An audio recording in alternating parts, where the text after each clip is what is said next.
All right, so this is Intro to Functions.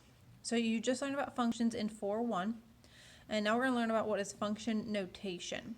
So an equation where each input has exactly one output is called a function.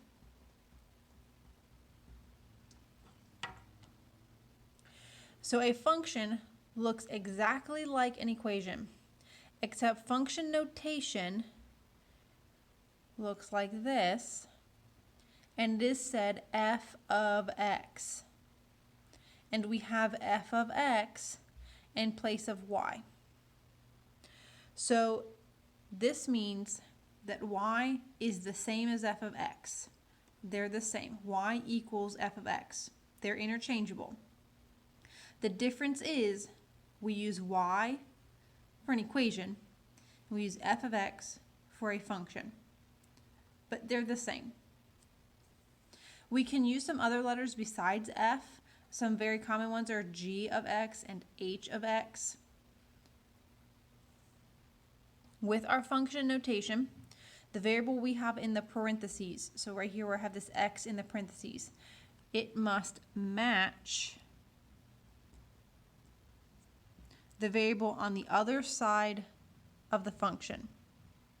So for example, here's an equation. Y equals 2x plus 1. That's an equation because it has our y. In function notation, all I do is replace the y. Now I have f of x equals 2x plus 1. This is now a function because I have function notation. If, however, my equation says y equals 2t plus 1, now my function notation must say f of t equals 2t plus 1, because I now have a t on the right side, so I need a t in the parentheses. Or if I had an x on the right side, I needed an x in the parentheses. Okay? So if we look at all this as one big whole, here's our function. This f is the name. So if I say we're using function f, I get that from the letter in front of the parentheses. The letter inside the parentheses, in this case x, that is your input. And everything here on the right side, 2x plus 1, that is what you're going to output. Okay? This f of x is one big variable. This is all a single variable because it's the same as y. Okay? And then I have a variable x over here on the right. So some other examples, just so you can kind of see what it looks like. If I had f of square, that equals 2 square plus 1.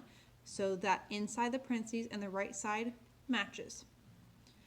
F of star equals 2 star plus 1. So the in the parentheses and on the right side they match.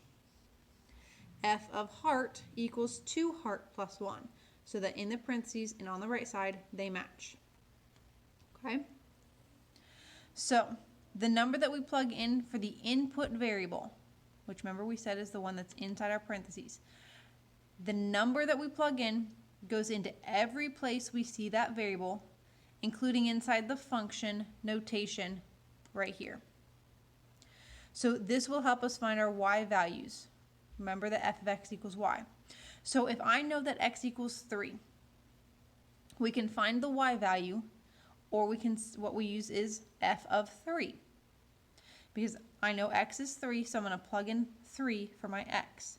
Which means when I go back to my function, if I take this function here, I'm taking f of 3, which means everywhere I see an x, I'm going to plug in 3. So 2 times 3 plus 1. So f of 3 means plugging in a 3. And then 2 times 3 plus 1 gives me 7. So f of 3 equals 7. So if I wanted to find f of 4,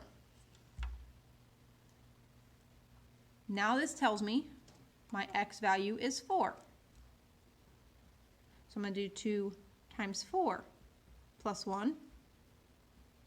Well, 2 times 4 is 8 plus 1 gives me 9.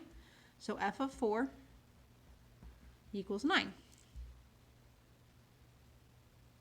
So we have our input value in the parentheses that'll allow us to input it and get out our output value. So you're going to try these 4 problems here. It says you're going to write the equation as a function using function notation. You can go back and look at those examples up at the top here. Try those 4. And you're going to try number 5 and number 7 to evaluate your function for the specified value. So try the 4 up here, 1, 2, 3, and 4, and then try 5 and 7, and then go check them with the key when you're done. So pause the video, try those couple of problems, check them with the key. If you have any issues or questions, flip your cup yellow or red depending on severity, and then unpause when you're ready. Okay, on this back side, we're kind of continuing what you did on the front side on those bottom 2 where you evaluated your function for a given value. So first thing I need you to notice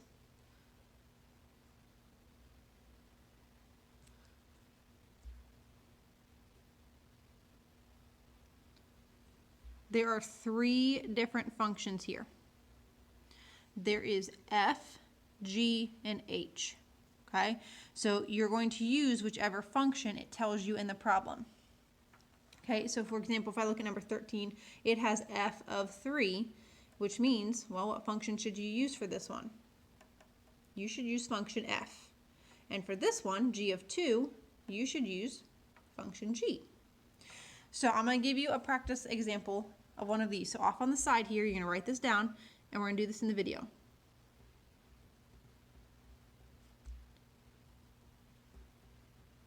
So you're going to write down 2g of -1 minus f of 4.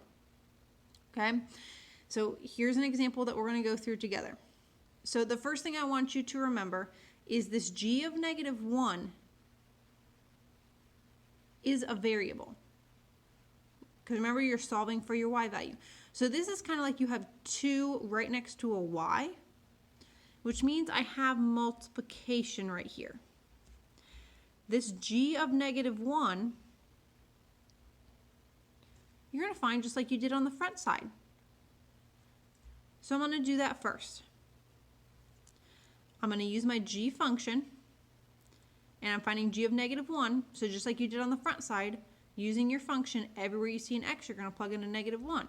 So 3 times -1 minus 3, because that's what my function says. 3 times the x value, which is -1, minus 3. And I'm going to simplify this all out. So 3 times -1 is -3, and then -3 minus 3 is -6. Now I'm going to find f of 4. So now it's f of 4, so I'm going to use the f of x function, which says 4x minus 2. So everywhere I see an x, this time I'm plugging in a 4. So I have 4 times 4 minus 2, because 4 times my x value of 4 minus 2. So 4 times 4 minus 2. 4 times 4 is 16. 16 minus 2 is 14. Now I'm going to put my different pieces together. So I'm going to go back to my original. I have 2 times g of -1, I just found is -6. Then I have a minus sign. F of 4 is 14. So I have 2 times g of -1 minus f of 4, which is 2 times -6 minus 14. Because g of -1 is -6 and f of 4 is 14. Now I'm going to simplify. So 2 times -6 is -12. So I have -12 minus 14. So -12 minus 14 is -26. And that's my answer to this problem. Okay, so you're going to start with always finding your g of -1s and your f of 4s. Finding those values first. So when you look here at number 13, you should calculate f of 3, and then you should calculate g of 2, and then once you do that, add your numbers together. Okay, so now I want you to circle on your papers. You're going to do numbers 13 14, 15, 17, 19, and 20. So go through this again. You're circling 13, 14, 15, 17, 19, and 20. Try those 6, and then check them with a key. If you have questions, let me know.